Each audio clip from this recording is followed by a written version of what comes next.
La pluie fouettait le visage d'Aurore Chevalier, emportant les derniers vestiges de fatigue d'une journée de travail interminable.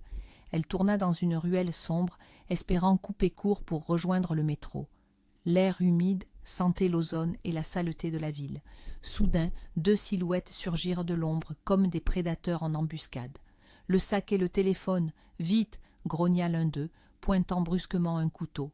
La lame brilla sinistrement dans la faible lumière du réverbère. Le cœur d'Aurore se glaça, se transformant en un bloc de glace. Elle recula, trébucha sur le trottoir inégal et s'effondra sur l'asphalte mouillé. La peur paralysa son corps, l'empêchant de bouger. À cet instant, une ombre jaillit de côté. Un homme grand, portant une veste usée, poussé par une réaction fulgurante, repoussa d'un geste sec le voleur armé du couteau. « Cours !» cria-t-il d'une voix rauque, repoussant le second agresseur. Mais Aurore ne pouvait pas bouger, observant fascinée comment son sauveur inattendu neutralisait les deux assaillants en quelques secondes. Un instant plus tard, il se fondait déjà dans l'obscurité humide de la ruelle. « Vous allez bien ?» demanda l'inconnu en lui tendant la main. Dans la lumière pâle, Aurore distingua son visage, des traits réguliers, couverts d'une légère barbe de 3 jours, et des yeux marrons étonnamment doux et pénétrants.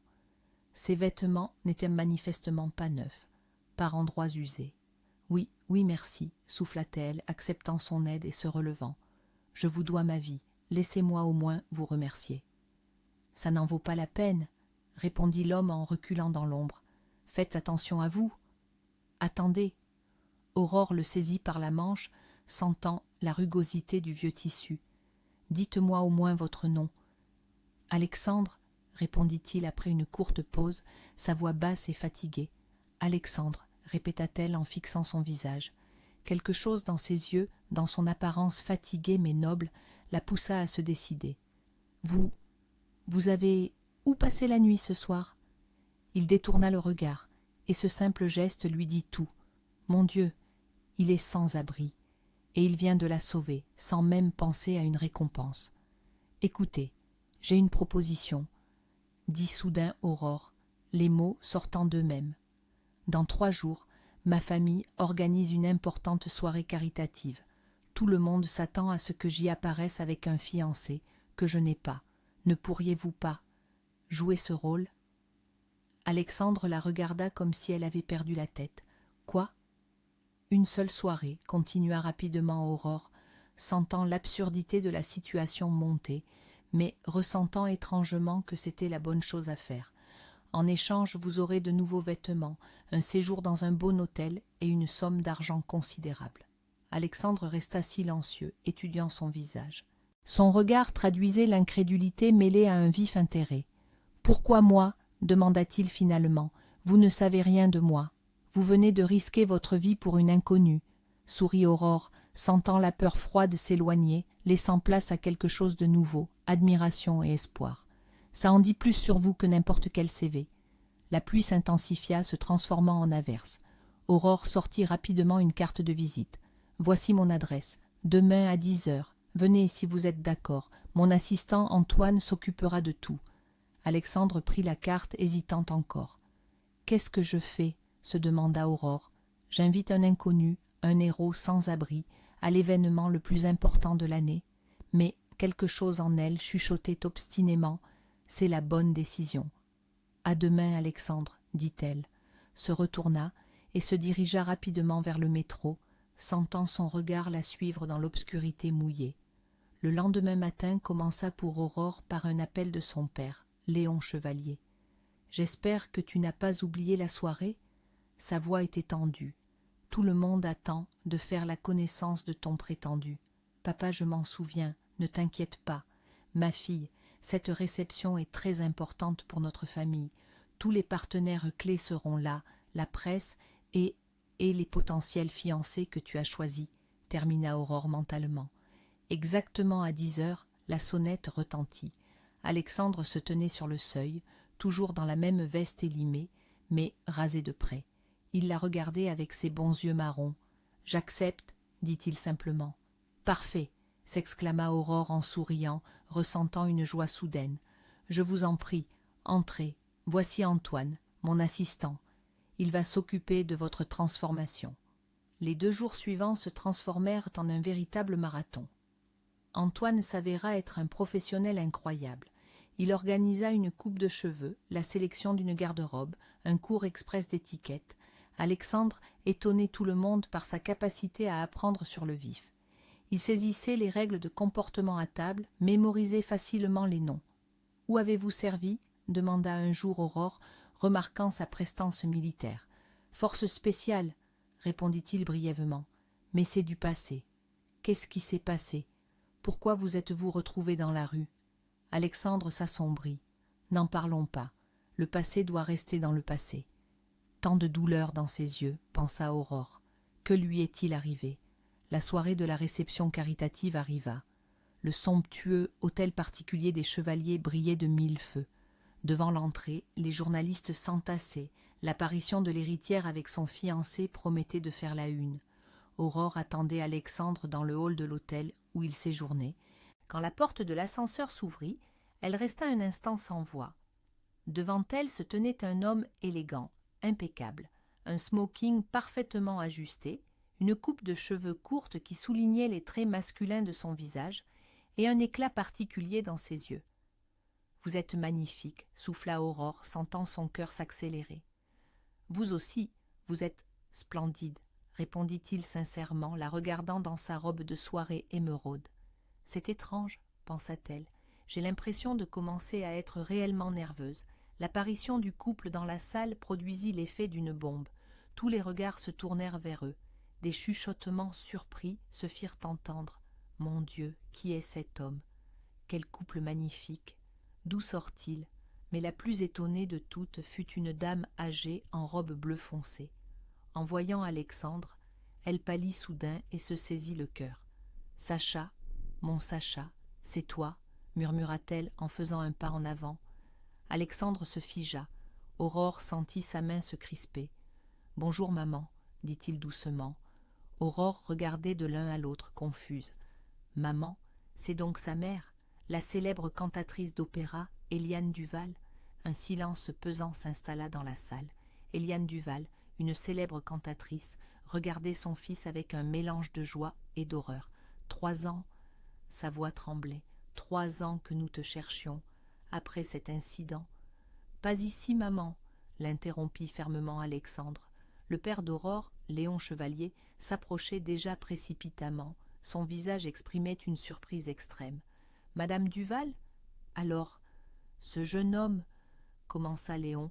« Mon fils » acquiesça la cantatrice en se redressant. « Alexandre Dubois, ancien major des forces spéciales. »« Dubois » s'exclama Aurore mentalement. « Le même héros qui a sauvé des otages, mais a été injustement accusé.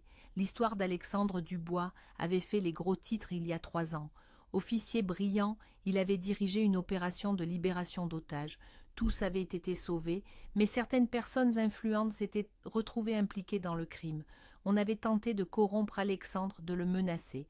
Quand il avait refusé de se taire, sa carrière avait été brisée, l'accusant d'abus de pouvoir. Je ne pouvais pas faire autrement, dit-il doucement à sa mère. Mais je ne voulais pas que tu voies ton fils traîner dans la boue. Idiot, murmura Éliane Duval à travers ses larmes. Nous aurions pu t'aider. Je devais m'en sortir seul, et maintenant, semble-t-il, le moment est venu. Il regarda un homme grand aux cheveux gris en uniforme de général qui entrait dans la salle. En voyant Alexandre, celui-ci se figea, puis se dirigea résolument vers le groupe. « Dubois » tonna sa voix. « Enfin, mon général !» Alexandre se redressa au garde-à-vous. « Repos, major, ou plutôt lieutenant-colonel.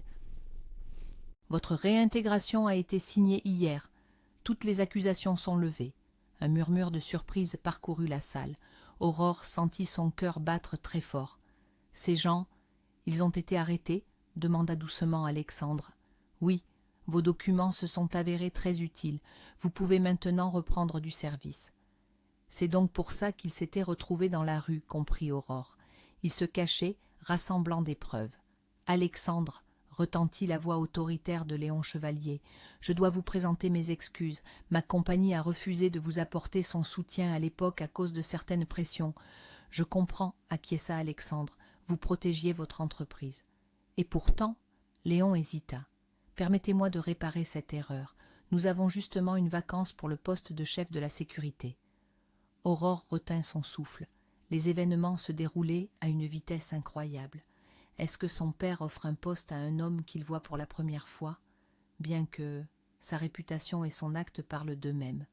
Excusez-moi, intervint-elle, comprenant que c'était le moment ou jamais.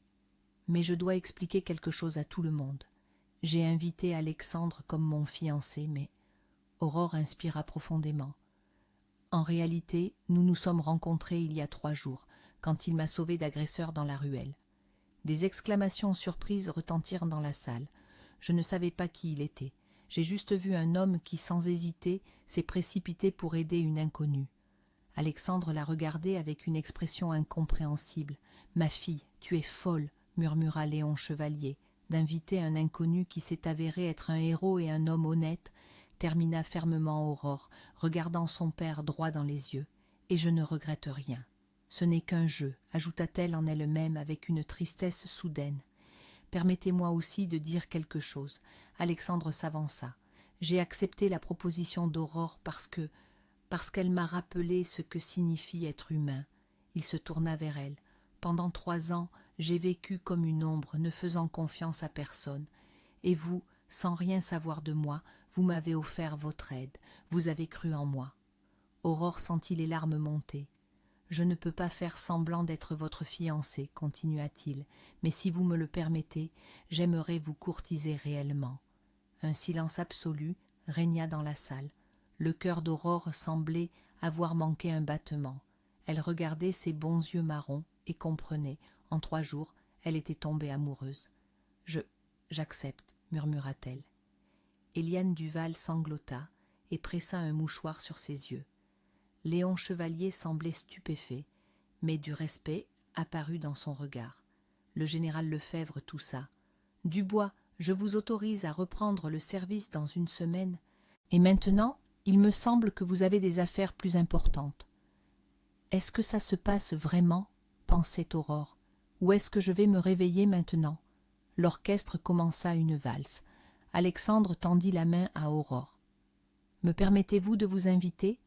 Ils tourbillonnèrent dans la danse, ne remarquant pas les regards admiratifs des invités. « Vous êtes incroyable, » dit-il doucement. « Vous savez, je voulais simplement refuser votre proposition. » « Pourquoi avez-vous changé d'avis ? Quelque chose dans vos yeux. Une telle sincérité et gentillesse. J'ai compris. » Aurore se blottit contre son épaule. « Et moi, je pensais qu'il faudrait vous supplier longtemps. » Comme c'est étrange, pensa-t-elle. Ce qui avait commencé comme un jeu s'était transformé en quelque chose de réel. Vers minuit, la plupart des invités étaient partis. L'hôtel particulier se vida progressivement.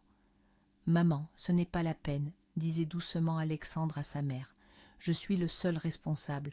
J'aurais dû faire confiance à la famille. »« Maintenant, tu vas rester ?» Alexandre regarda Aurore, qui parlait vivement de quelque chose avec son père. « Oui, maintenant j'ai une raison. » Pendant ce temps, Léon Chevalier sermonnait sa fille. « C'est de la folie, mais je vois, c'est un homme digne. » Tard dans la nuit, Alexandre raccompagna Aurore chez elle. Ils marchaient à pied, profitant de l'air frais et du silence. « Vous savez, dit-elle, je voulais vraiment juste vous aider. Et au final, vous m'avez sauvé une 2e fois, sourit-il. Vous m'avez forcé à revenir à la vie. Vous aussi, vous m'avez sauvé, pas seulement des agresseurs, de la solitude, des relations fausses. » Ils s'arrêtèrent devant l'entrée de son immeuble. Sous la lumière du réverbère, une légère neige tombait, la première de l'année. « Est-ce que je peux venir demain ?» demanda Alexandre, sa voix un peu hésitante. « Je vous attendrai, » répondit-elle simplement. Le matin, tous les journaux titraient. L'héritière de l'Empire chevalier a trouvé l'amour. Le héros officier est sorti de l'ombre. L'histoire la plus romantique de l'année. Aurore posa les journaux et s'approcha de la fenêtre. Dehors, la neige tombait, recouvrant la ville d'un manteau blanc. Le téléphone sonna. C'était la mère d'Alexandre. « Ma chérie, merci, tu m'as rendu mon fils. Madame Duval, c'est le destin. Je me suis juste trouvée au bon endroit. Non, ma belle, tu t'es avérée être la bonne personne. » 1 heure plus tard, on sonna à la porte. Alexandre se tenait sur le seuil, dans une simple veste, avec un bouquet de fleurs sauvages. « De la périphérie de la ville, dit-il timidement, les dernières de l'année. Elles sont magnifiques. Aurore inspira leur parfum. Entrez. J'ai pensé, peut-être qu'on pourrait simplement se promener, sans réception mondaine ni caméra. Avec plaisir, laissez-moi juste prendre un manteau plus simple, enfin pensa-t-elle. Être simplement soi-même, être simplement ensemble. Ils flânèrent dans les rues enneigées, parlant de tout et de rien. Alexandre raconta son service, comment il avait rassemblé des preuves contre les criminels. C'était difficile de tout recommencer à zéro, avoua-t-il, mais je savais que la vérité devait éclater. Et maintenant, qu'est-ce que vous ressentez? Comme si je me réveillais après un long sommeil. Et il hésita. Comme si j'avais rencontré la personne dont je n'avais même pas rêvé. Aurore s'arrêta, le regardant dans les yeux. Vous savez, moi non plus, je ne croyais pas à de telles rencontres. Je pensais que dans mon monde, seules des relations calculées étaient possibles, comme je me trompais, pensa-t-elle. Ils arrivèrent à la ruelle même où ils s'étaient rencontrés pour la première fois. La neige l'avait transformé en un lieu magique. C'est amusant, sourit Aurore. C'est ici que tout a commencé, et c'est ici que je veux demander. Alexandre prit ses mains. Me permettez-vous d'être à vos côtés, réellement, sans faire semblant? Êtes-vous sûr? Demanda-t-elle doucement. Nos mondes sont si différents. Je n'ai jamais été aussi sûre de rien. La neige tombait de plus en plus fort, créant un rideau féerique autour d'eux. Oui, murmura Aurore, je veux que vous soyez à mes côtés. Alexandre la serra contre lui, et leurs lèvres se rencontrèrent dans leur premier vrai baiser. Le temps s'était comme arrêté. Quelque part au loin, les cloches sonnaient, les gens s'affairaient à leurs occupations, la neige tourbillonnait, et ils se tenaient au milieu de la ruelle, où le destin les avait réunis 3 jours plus tôt, et comprenaient, parfois, un seul jour peut changer toute une vie. On dit que le véritable amour arrive de manière inattendue. Il choisit souvent les chemins les plus incroyables pour unir 2 cœurs. La neige tourbillonnait au-dessus de Paris, exactement comme l'année précédente. Aurore se tenait à la fenêtre de son bureau, regardant l'anneau à son doigt. Les derniers mois avaient passé comme un seul jour. Alexandre avait pris la tête du service de sécurité de la compagnie Chevalier et avait complètement transformé le système de protection. Son expérience militaire et son honnêteté avaient rapidement gagné le respect de ses collègues. L'appel téléphonique interrompit ses réflexions. « Aurore, nous avons un problème !» La voix de son père était inquiète. « Tu te souviens de ces gens contre qui Alexandre a témoigné? Ils sont sortis sous caution. » Son cœur se serra. « Quoi? Comment est-ce possible? L'argent, les relations. Ils ont déjà commencé à faire pression sur les témoins, et j'ai peur. »« Pas encore, » pensa Aurore. « Nous ne pouvons pas perdre tout ce que nous avons gagné. Passons. » Le soir, une conversation sérieuse eut lieu dans leur nouvel appartement. « Je ne partirai pas cette fois, » dit fermement Alexandre. « Assez de fuir. Sacha, ils sont dangereux. » Aurore lui saisit la main. « Et si... » « Écoute, » il la serra contre lui. « Il y a 1 an, j'étais seule. Maintenant, je t'ai, j'ai une famille, un travail, j'ai quelque chose à défendre. » On sonna à la porte. Éliane Duval se tenait sur le seuil. « Je sais tout. Cette fois, nous nous en sortirons ensemble. » Derrière elle apparut Léon Chevalier. « Et j'ai un plan. Voilà le vrai bonheur, » pensa Aurore. « Quand tu n'es pas seule dans la lutte, le plan s'avéra audacieux. » Léon Chevalier organisa une conférence de presse, déclarant son soutien à Alexandre. Éliane Duval utilisa ses relations dans le milieu culturel pour attirer l'attention du public. Qu'ils essayent de toucher un héros avec un tel écho, ricana Chevalier. Mais la principale surprise attendait. D'autres militaires qui avaient servi avec Alexandre vinrent à la conférence. Eux aussi décidèrent de dire la vérité. « Tu imagines ?» sourit Alexandre en serrant Aurore dans ses bras. « Je pensais avoir tout perdu, et il s'avère que la vie ne fait que commencer, » murmura-t-elle, « et elle sera magnifique, parce que nous sommes ensemble.